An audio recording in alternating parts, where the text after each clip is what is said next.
Okay, welcome everyone. Happy solstice. Summertime in the city, wherever you are. All right, y'all. I hope everyone is feeling good. Happy summer. Glad to be here live with y'all. But it feels good. We just have it a little too hot to do real fire. So we lit some candles. So yes, this is our midpoint.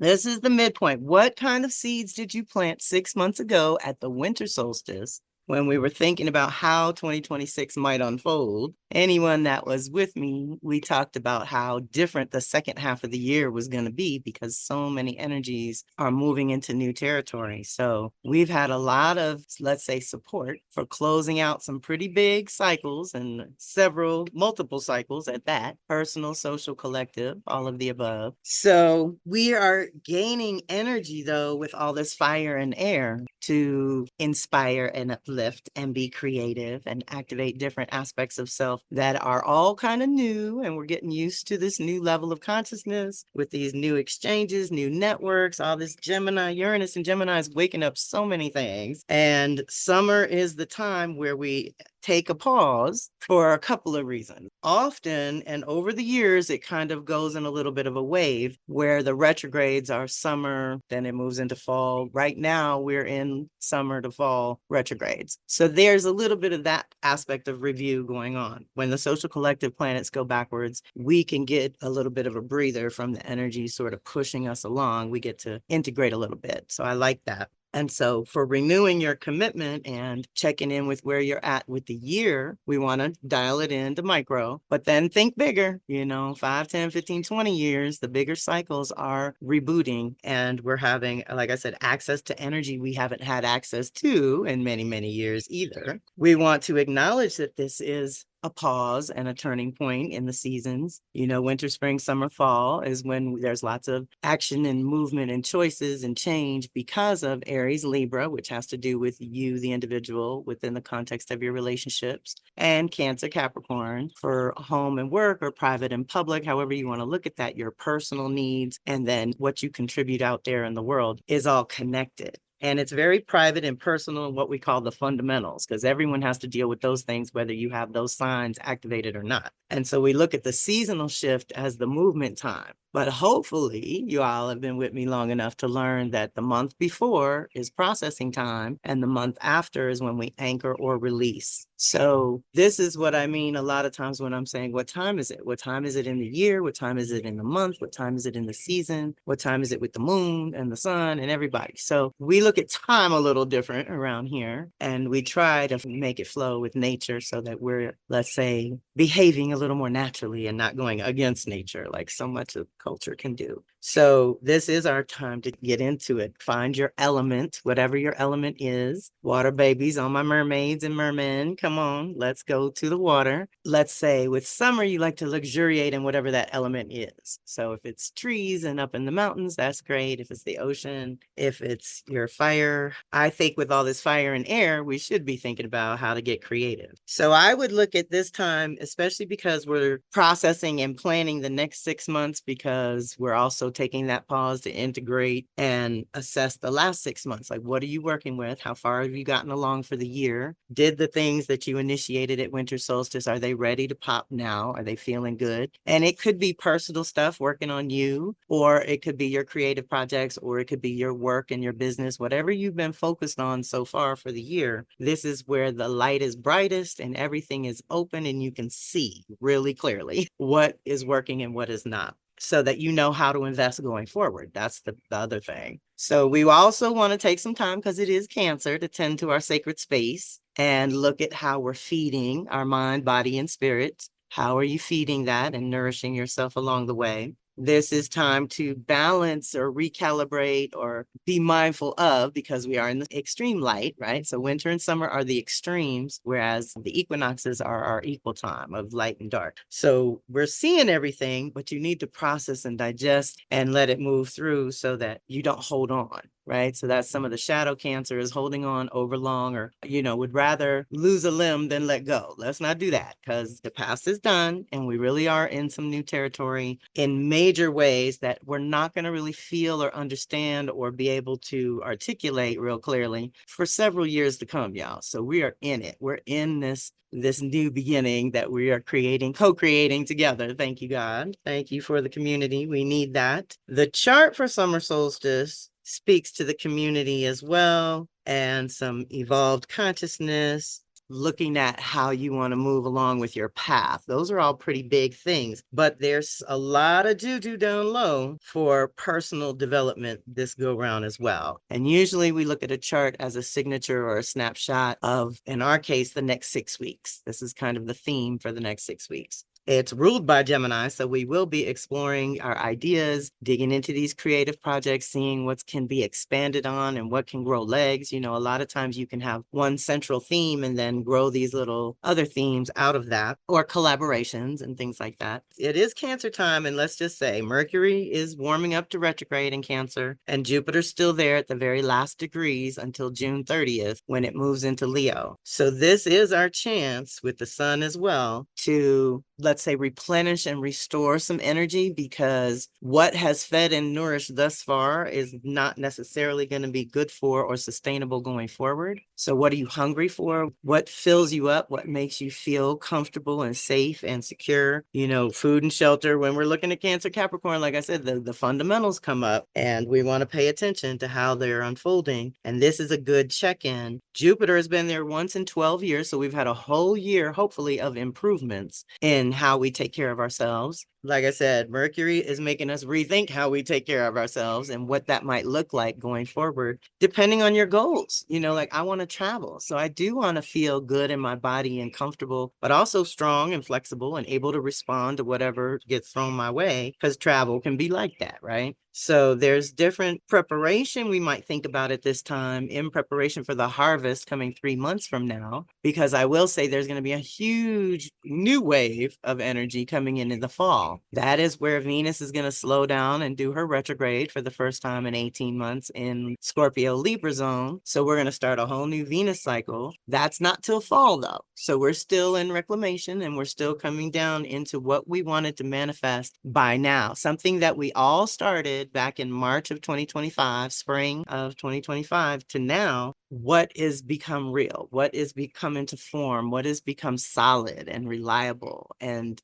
what have you cleared out around that identity and purpose? And in this chart, Venus is in Leo. So it's still that good fiery juju, self-love, self-worth, telling the new story, really embodying and expressing that new story. She's only there every 9 or 10 months. So this is our chance to improve our looks or our style or our environment, bring in that beauty piece that Venus is famous for. Oshun, call in Oshun to support everything. In Leo, she really shines, and that is powerful. And it's in the 3rd house. So it's also about your creative babies and your ideas and how we can beautify or improve those as well, so that they're worth something, right? We're dedicating ourselves, or let's say investing our energy in things that matter and that are worth our time, energy, and resources. Let's be very mindful of that. If it doesn't feed you, and if it doesn't kind of light up your heart or make you feel good, so we can definitely shift this and focus on being much more creative and inventive, because all that Aquarius is kicking as well. Juno, how we do relationship and partnership, is still there once in 4 to 5 years. So we are looking at how to stay sovereign individuals within our communities and collaborations and things, like always bringing your piece to the table. And that makes the whole thing better. I mean, you all have seen some of my collaborations. I love collaborating because we end up bouncing energy off each other, getting new ideas, and opening up dialogues that people really want to hear and talk about. That theme is echoed with all the Aries being in the 11th house of community. You still want to be signing up for communities that serve your needs,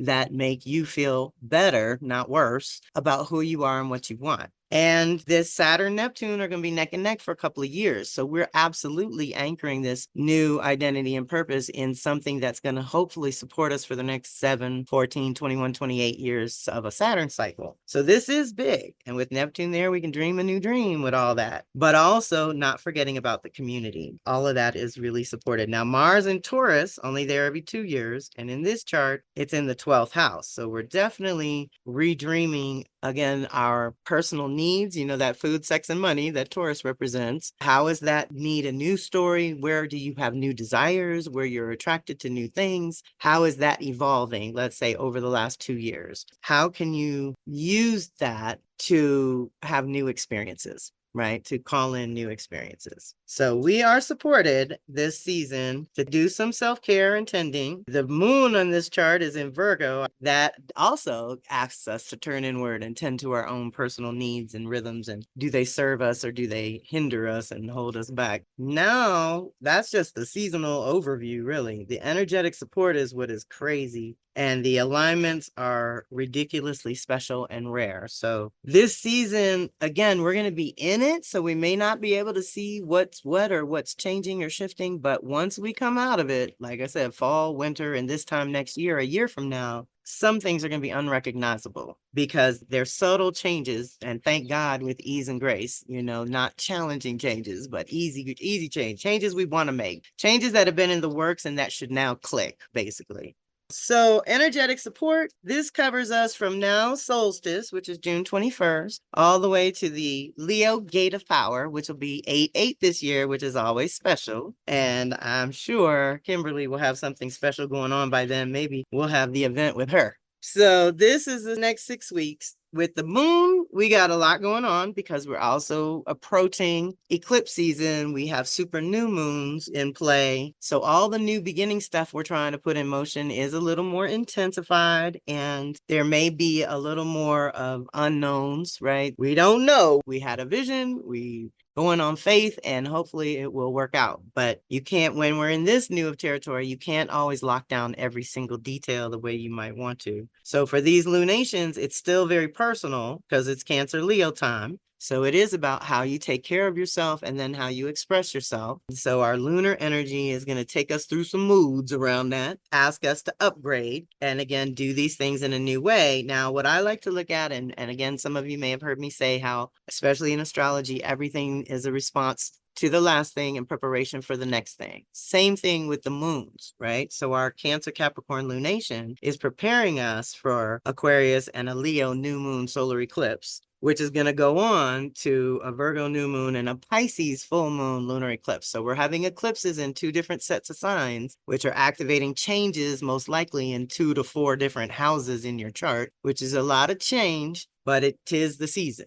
Right? So eclipses come twice a year, every year. And we say they give us energy for change, which means we always have energy for change. What changes along the way are the signs. And so right now we're in an overlap of Leo Aquarius, which is head and heart. And again, you, the individual within the context of your community. And Pisces Virgo is body and spirit, dealing with that duality and trying to stay practical and connected at the same time. The eclipses bring big changes because now we're looking at a 10 and 20 year cycle rebooting. So you can track those and look at the waves of change that come in along these lines. And of course, these signs will be relevant to my fixed babies and my mutable babies. But right now, as we're in the cardinal energy, we're in preparation no matter what. So we're preparing for even deeper changes that are going to happen in our Leo and Pisces departments this summer. So know that that's going to add to your personal mix of how the energies in the sky unfold is gonna have flavors, honey. There will be some flavor and spice, changing things up. Mercury, like I said, is mostly in a retrograde zone for this whole season. It doesn't hit Leo till 8/9, and our season starts 8/8. So we're in a process of reviewing our processes. How do you process and digest your emotions and your personal needs. Sometimes we get shame, blame, and guilt around what our needs are, and we need to clean, cleanse, and clear some of that and upgrade and update how we communicate those needs and how we get them fulfilled, let's say, because some of this new identity and purpose is sparking new desires, or new desires are sparking the new identity. However you want to look at that, we're wanting new things and we're needing new things. And so some of the old stuff will probably stop working and become irritating and force you to change if you don't just change by choice. And nobody likes change forced on us. But what I will say, Mercury retrograde is all this year is going backwards in water signs, which means we are reviewing much deeper emotional things, but we're also processing our emotions in a way that we can't always do in our day-to-day existence. And so take some time out for that. And then also take note that the early one in the year in Pisces and the later one in Scorpio have a lot more sky activations that will be mixing up a lot of the changes and whatnot. Cancer, this one's not touching nothing. It is so wild. But then I was laughing because I have Venus, Mars, Sun all together in Cancer. And so Mercury's basically going over my primary personal planets. And so anyone with strong Cancer, it's big for you. And so again, they could be personal for those with water energy, strong water, or Cancer planets. Still, you want to be rethinking, reviewing, revising, going back over. There's something you missed. And in a typical retrograde, Mercury retrograde, we look at the last 3 months along with maybe the last 5 years, because it was about 5 years ago that we had an all water year like we're having this year. So Mercury has its patterns too that repeat over and over, but we want to look at how our emotional processing is going this season and to be mindful, because with Mercury's backwards, of course, that's going to cause glitches and snafus in communication and technology. That's a given. But now you add Cancer's emotions to the mix, and some hurt feelings could get hurt if people are saying things and what have you. So this is more of a pull inward, review how you've been feeling about certain things, process it yourself before trying to communicate it to your spouses or partners or people or communities and things like that. Really do your own personal processing first this year, y'all, all through the year. Venus, which is our love and money, or our feminine, the part of us that contains, nurtures, and protects, is going to be moving through Leo and Virgo and hits Libra with the next season. So for our season, for the 6 weeks we're in this season, it's Leo Virgo, which with Venus brings our values and priorities into play in our Leo Virgo houses and activates some new things there. Usually, like I said, some improvements to the environment or to your style or to how you present yourself, and then perfecting the rhythm, getting organized, setting yourself up for success. Leo Virgo is still personal, and once we hit Libra and the fall, ideally, different partnerships become available and different things start to happen that have to do with your exchanges with others. And so we definitely want to take advantage of this time to do our personal improvements and kind of get strong on our own, and then go out and collaborate a little bit later. Mars is in Taurus Gemini for our season. So like I said, it's in Taurus in the chart for this time, but then June 28th, it hits Gemini. So we're in our body first, and then we're going to move to our mind with Mars and what we want and how we channel our energy. And if you have Taurus or Gemini planets, a lot of times when Mars hits things, it activates action and choices. So be mindful for my Taurus Gemini energies. And again, it's every 2 years. So I like to look at how I'm channeling the energy in those departments along the way, and how important it is to bring energy to those departments. Also, with Jupiter moving into Leo by the 30th, this opens up the possibility for a whole new year of improving your story. And Leo also brings up improving the presentation and how you present yourself to the world. So what I was thinking or feeling is that the new identity and purpose has sort of been identified, right? And the foundation is being laid. It's going to take a year or two to solidify it completely, but it's in process. And so right now, we're looking at what does the presentation look like, and how do we want to shine our light or share our energy, either with one-on-ones in new relationships, because Leo also brings up lots of love stuff, but also like in our communities and in our exchanges with others. How do we want, what's the new story there? And how can we integrate fun? Because life is already very, very serious. And anytime the fire signs are kicking, we want to activate some fun. And certainly Leo and Aries know how to have fun. So we're going to try to call that in as well. That's part of our July forecast, the nodes shifting into Aquarius. That's what I mean. We're finishing up the Pisces Virgo eclipses and we're starting some new Leo Aquarius eclipses because of that shift. That is part of our forecast in here because it's going to happen before our 8/8 new season. So we're starting with how, first of all, Uranus, Neptune, and Pluto are all engaging each other in the sky in a good way with ease and grace, like I said, and some opportunities, and that's all divine. But what's happening is the personal planets are rolling through and hitting them all back to back around the same day or two, right? And that's a lot. So I was looking at the waves.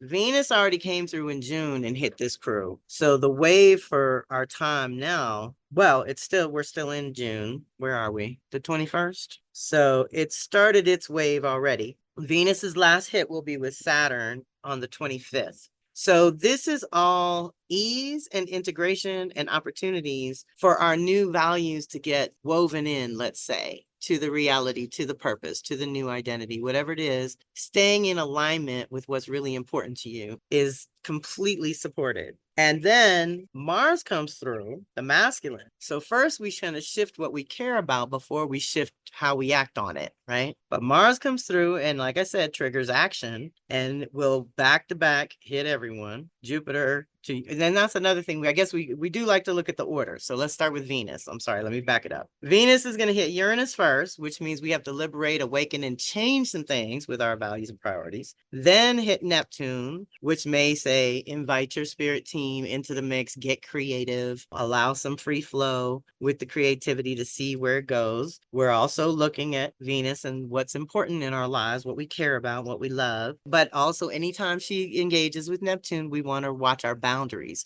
So I'm going to say watch our boundaries no matter what this summer because of the Mercury retrograde and Cancer. You know, we might all be a little tender in spots, like maybe not all over, but 1 or 2 spots might be tender. So let's be mindful of our boundaries throughout the summer. She's also going to oppose Pluto. Now that might be the trickiest one because that's when you can really see some of your choices and know it's time to change certain things. And that's okay. The change is supported. And then, like I said, the final hit with Saturn is the new reality, the new agreements, the new plan for the next 3, 6, 9, and 12 months at a minimum. And that is on the 25th. So that's a good prayer day for all that to kind of culminate. With Mars, the order changes in that the bookends are Jupiter and Saturn. So we know truth and purpose are engaged, who we are and what we want at this new level of expression and new age and stage. You know, everyone's gone to a new level of maturity, all that good stuff. So Mars, who you are and what you want with Jupiter, expands the story in big ways and allows us to dig into telling that new story. It actually was at a magical 29 degree of Taurus Cancer before Jupiter moves into Leo. So this is on June 27th, if you want to co-create. But it's a big deal for Earth and Water, but Taurus Cancer are about our essential needs. And so let's work that into the story that it's ease and grace around having our essential needs met. And then the new beginning, Mars to Uranus, which again can only happens every 2 years in Gemini. And Uranus hasn't been in Gemini in 84 years, so that's a huge deal. It's going to be there for 7 or 8 years, so we'll probably get 3 or 4 chances with Mars to really liberate ourselves and go to this next level or activate new ideas and new thinking and new consciousness and awareness, which is good because then it hits Neptune. And again, we have to tend to our boundaries and we have to look at what's real and what's not and how our choices are manifesting or not, as the case may be. But hopefully they are, because like I said, these are all ease and grace and opportunities. So we like that. Mars to Pluto in a trine is so good because if they're in challenge mode, it's hard. But with ease, now, again, that transformation or purification that you need around any identity things or choices or new desires that are popping, it's going to be easy. And, you know, you've already done a lot of the soul work in these previous cycles that, like I said, are ending as we begin this new cycle. So you've earned it. You've earned this graduation. And Mars is going to close out with Saturn too. So Venus and Mars close out with Saturn. Mars is all further into July, but that Mars and Saturn gives you energy and clarity and responsibility and organization and all. Those are good ones together in a good angle. Again, if they're in a hard angle, then it can be challenging. But with this ease of opportunities, we like it. We like it. And I already reminded you about the Mercury retrograde in Cancer not having any activations at all, which is wild. That doesn't usually happen. Every once in a while, but not usually. And then Jupiter, as it moves into Leo, it's going to engage the big crew, Uranus, Neptune, Pluto. So not in that order, though. Jupiter's going to hit Neptune first. So the faith and the dreams and the expanded vision and the potentials and the possibilities all up and through that. That's great. But those two get together and we're not looking at our boundaries. We're not being very realistic, and we got to stay grounded because this is fire and air. So I'm just going to say again, across the board, we need to stay grounded no matter what, because all this fire and air is zapping our systems and amplifying whatever fire and electricity we already have in our systems. So let's be in our grounding practices daily. This isn't something you can do weekly like church, or monthly like the full moon, new moon work, or seasonal. You need to do the grounding daily for this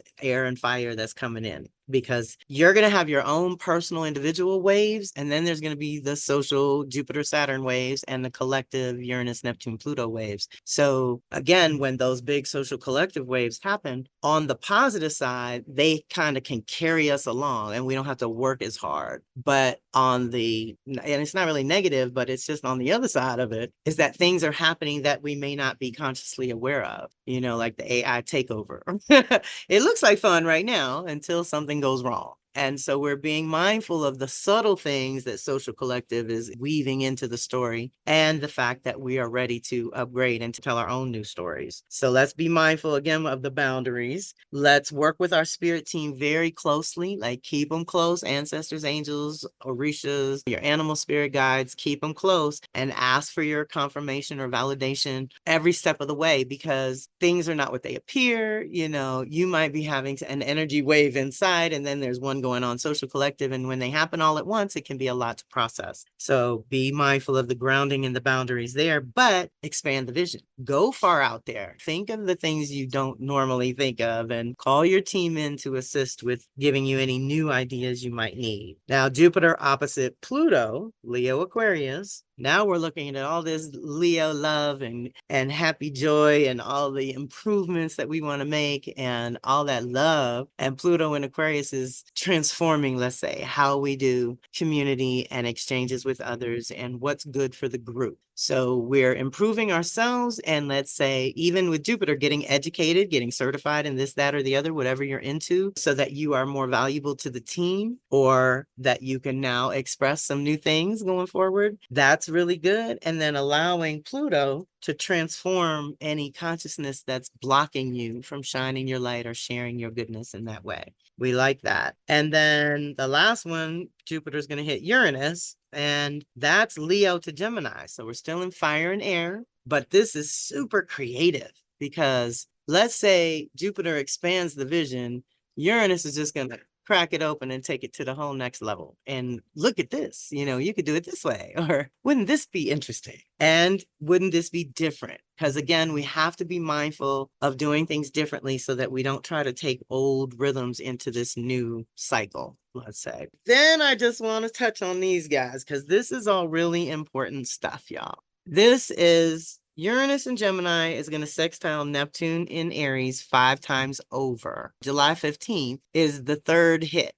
So we're right smack in the middle of these two, which means we've already been under this influence of awakening to new consciousness and aligning ourselves with a new spiritual path in some kind of way. Or like I said, beefing up our relationship with our spirit team and learning to really rely on that, because there's so much fake and phony and weirdness in the world. You need to know what you can count on as real and solid and true. And that's going to be your spirit team helping you along the way. And 5 times over is nice. This is lots of opportunities to shift and change and to integrate your new spiritual practices that are going to help you stay grounded with all this electrical energy flowing about, right? All these new ideas. The other big one, change agents getting together. Uranus and Pluto are the change agents. This is huge and going to also happen 5 times over. So we are reclaiming certain levels of power. We're going deeper with our spiritual work and sacred ritual and ceremony, let's say alternative approaches to healing and manifestation and conscious co-creation. All of that is supported. And this is only the first hit of that one.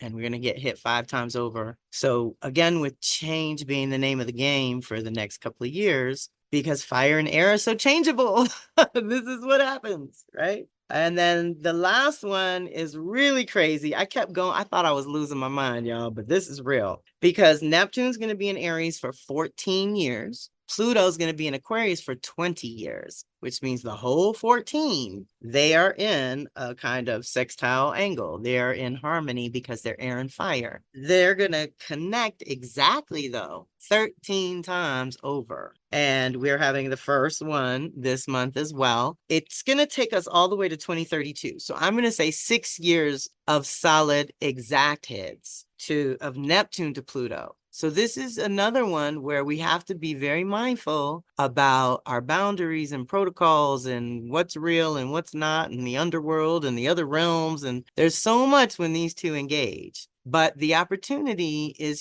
huge evolution over time. Over that 6 years, we're being triggered. But the whole 14 is engaged, right? So these are just, let's say, conscious co-creation points. I think our first one is July 24th. So that's a good prayer day for this, but it's the end of an era, essentially. Even if we just look at Pluto as a 250-year cycle, but there's bigger, the era is 2,500 years. So that's what's really rebooting in Aquarius, and Pluto's there to welcome them, everybody else. So we're definitely going deep on our belief systems. Like I said, working with our spirit teams, what's real, but digging with Pluto, we're always digging into the soul and the psyche and what's at the root of some of the perceptions or ideas or concepts that we act on. And how much does our subconscious or unconscious guide our conscious moments, right? With or without us knowing, how does that work for you personally? And to be able to ask those questions, which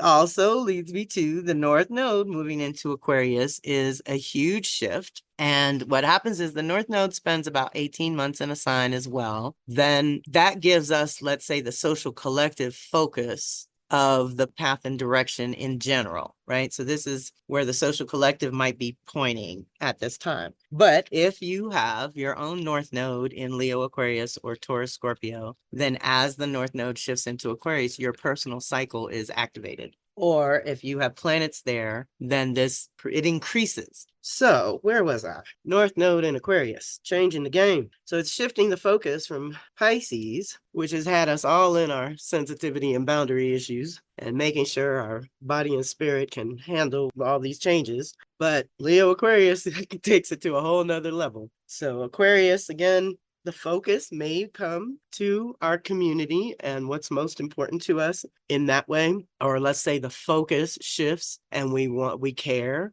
So all this technology and everything that we are dealing with as it awakens and comes to life in this time frame is going to a whole new level with the Aquarius North Node as well, because again, we're setting a 10 and 20-year cycle in motion. So this stuff's going to be with us for the whole 20 years, I'm sure.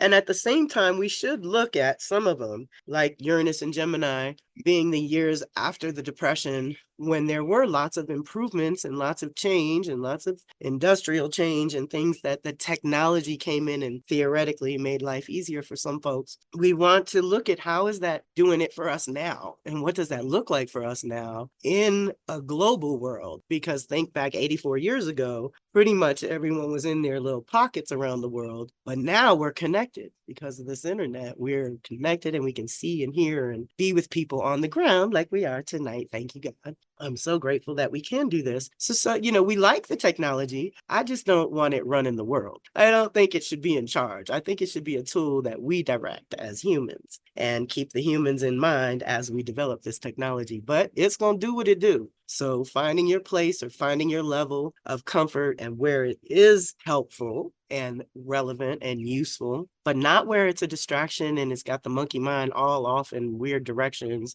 where you can't get anything done. We don't like that. And it's going to be easy to do. Uranus and Gemini can definitely easily distract us. But think of it as engaging new ideas and expanding your networks and getting creative with other people is going to be much more supported, let's say, than doing it all alone. That's just not what's healthy these days. We're already super isolated because of various things that have gone on. And more isolation is not going to help. So more community time, more time together in person. I'd give anything to have us sitting around the fire without a Zoom, just looking face to face. But I'm grateful that we have this option. And the North Node in Aquarius is going to also, point that direction in your Aquarius department and give it energy. And that's where the Leo Aquarius eclipses are going to happen. So it's good to pay attention to the nodal shifts, but it is about every 18 months when that happens. And then the eclipse starts shifting as well. These alignments are rare and special. We get 5 chances with Uranus to Neptune, 5 chances with Uranus to Pluto, but 13 Neptune to Pluto.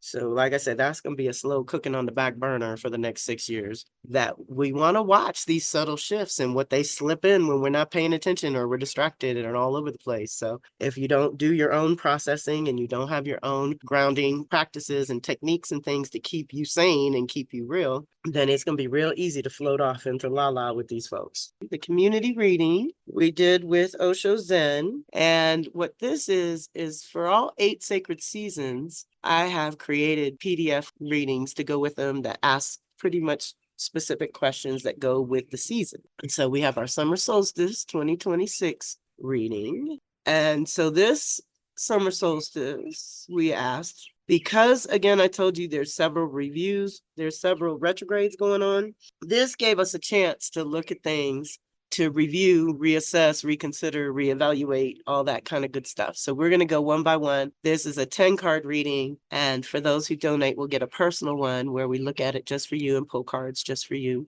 But we wanted to review life from a higher vantage point. And this is the Osho Zen. And we got new vision. It's technically, in the real tarot, it would be the Hanged Man. So looking at things from another perspective, but they have a really juicy, delicious new vision one that actually I feel goes more in alignment with that Jupiter and Leo. So just where are the opportunities? Where are the possibilities that we're not thinking of because we're still down in our day-to-day grind and we need to rise above it and review? Reassessing your plan, what needs tweaking? And we got the inner voice, which in traditional tarot is the high priestess. So let's pay attention to when spirit's speaking. And some of you have heard me talk about that with the ego versus spirit. Ego is the little voice in your head that's like, you should do it. You should call him. You should go here. You should do blah, blah, blah, blah. It just bothers you and badgers you over and over because ego has to be satisfied and has to be heard. Spirit speaks once and keeps it moving. Either you were present and you heard it and you acted on it. A lot of times we hear it, but we don't act on it. So in this case, we want to act on it as well, but following that inner voice, sticking with your team, right? Making sure they validated. Let's tweak that. Let's assess the plan of how we're going to integrate keeping our team with us at all times. We want to reconsider our options. We have more than we think. And we got the maturity card. So again, we're kind of all a year older. We've had a life's experience over the last 3, 6, 9, and 12 years with the bigger cycles. And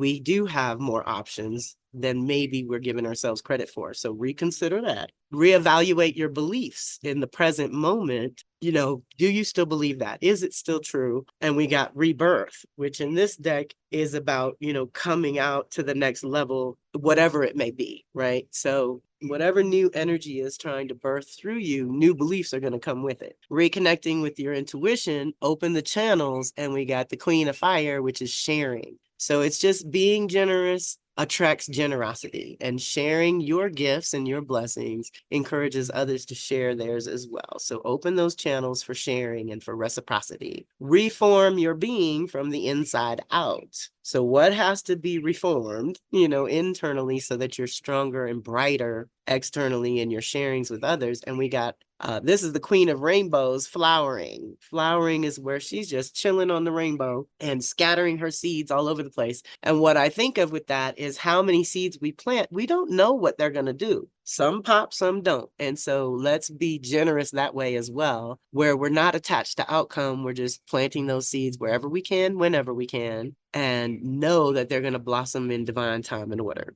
And then rewrite your story for the next 1 year. And we got the Fool card. I just laughed out loud when I saw that because it is a new day, y'all. We have so much fiery, transformative energy. Things are not what they used to be. And then renew your sense of self at this new level. And we got playfulness, which I do feel is supported by the energies as well. That there is a part of us that, yeah, as we get older and as we're grown and got bills to pay and people to take care of and obligations and things, we can be very serious. So give yourself some playtime, whatever that looks like for you. And I always do above and below in my readings. Above is generally how to navigate externally in the world, in public. And we got guidance, which in this deck refers to our angels and that invisible guidance. Again, following that as you navigate the world is going to be critical to your success.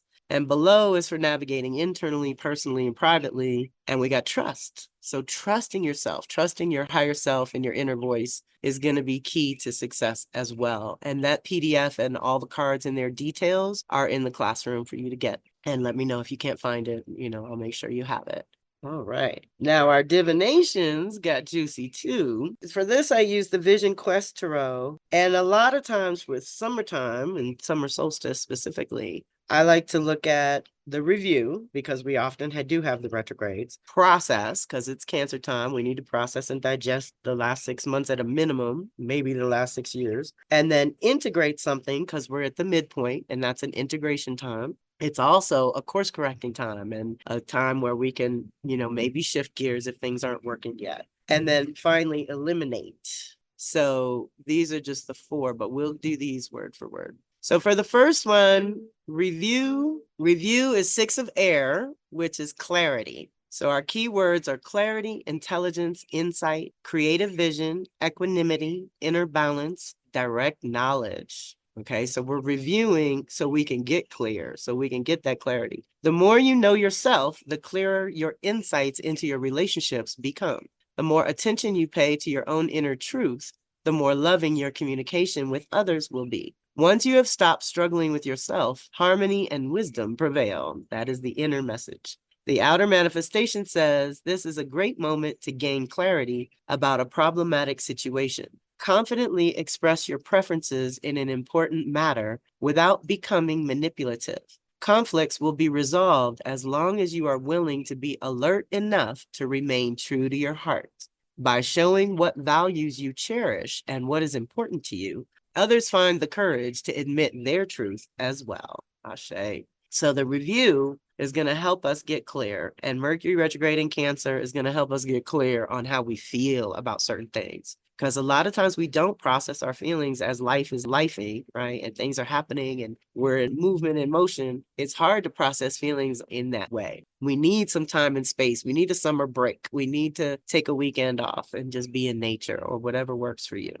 Then for processing, we got the Mother of Fire, trusting oneself. The key words are pride, authority, strength, courage, certainty, power to compel and succeed, passion, and sometimes arrogance. I would be the shadow.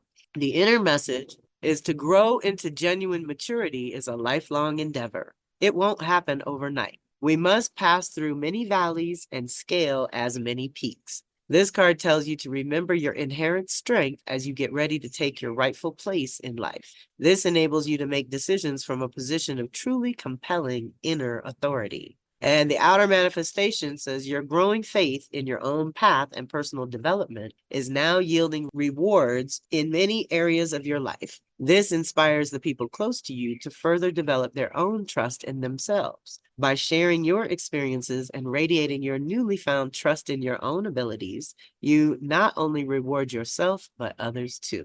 I also thought of the mothering energy for our process. Give yourself space, nurture yourself, and mother yourself that way. It's a container that we have to create to do our process. And maybe it's the bathtub, and maybe it's the bedroom, and maybe it's somewhere out of the house altogether. But take your time to process and integrate. Integrate is the next one. For this, we got 9 of water, and it was joy. I was like, yes, please, let's integrate more joy into everything. I'm big on comedy and music, y'all. That's what keeps me smiling. That's what keeps me happy. So integrate joy into every little thing. With this year of Jupiter and Leo, that's going to be easy to do on one hand. And at the same time, it's the best time to do it. So don't sleep. Really take advantage of the joyful energy and the possibilities that we have access to. So the keywords for our integration is joy, upsurge of power, exuberance, thankfulness, experiencing happiness and sharing it with others, great receptivity, and freedom. Ooh, that's a good one. The inner message says, now you can show your unacknowledged love for yourself and others openly. Thus, the gate to a completely new lifestyle opens up to you. Fully enjoy what comes to you. Moreover, be grateful for what you already have. The power of your natural, unfabricated joy rejuvenates your heart. And that's the big part of Leo, is activating the heart and being brave. The outer manifestation says the joy of simply being alive spreads itself in ever-widening circles. No pushing on your part is needed. This is a great time to be creative. Let what is arising inside you to take shape and form. Genuine joy constantly breeds more joy, infecting all those you touch. So keep the inner channels open. Don't block them again with memories of your dead past. Ooh, deep breath. So integrate more joy and eliminate, I had to laugh out loud on this one too, chaos. Eliminate the chaos. In this deck, it's the Tower card, number 16. Keywords are upheaval, abrupt change, breaking away from restrictions, walls tumbling within and without, shedding of old values, concepts, ideas, and concerns.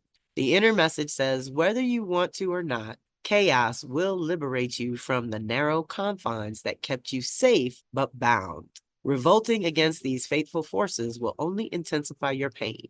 Go with the flow instead of resisting it. The less you struggle, the easier these necessary changes will become.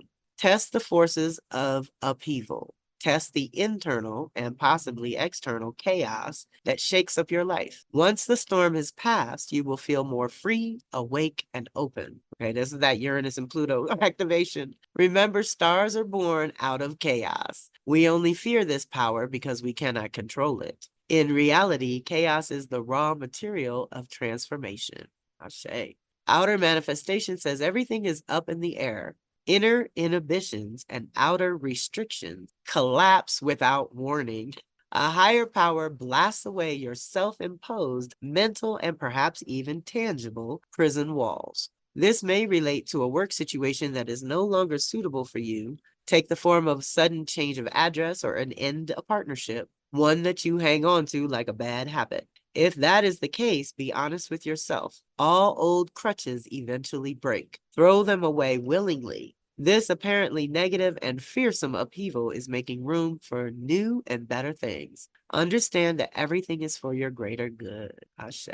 So change is good. Let's get a good relationship with it. You know, let's be okay with change. Let's ask ourselves how we can do things we do the same way over and over in a different way and get comfortable with it. And like we said, integrate more joy, eliminate the chaos. So I should say thank you. I'm very grateful for those who could be here live, and we can circle back to this as needed because those alignments, ooh, week by week, going through June and all of July, we've got big changes in the mix. Yes, going with the flow, not trying to control because change is in control right now. Nothing is necessarily, you know, what we're expecting or what we want half the time. But once we pause and use Jupiter, how is this perfect? What is this good for? You know, how is this a good thing, even though it's not what I really wanted? Let's be optimistic in that way as well. Thank you for being here, everyone. I'm so grateful.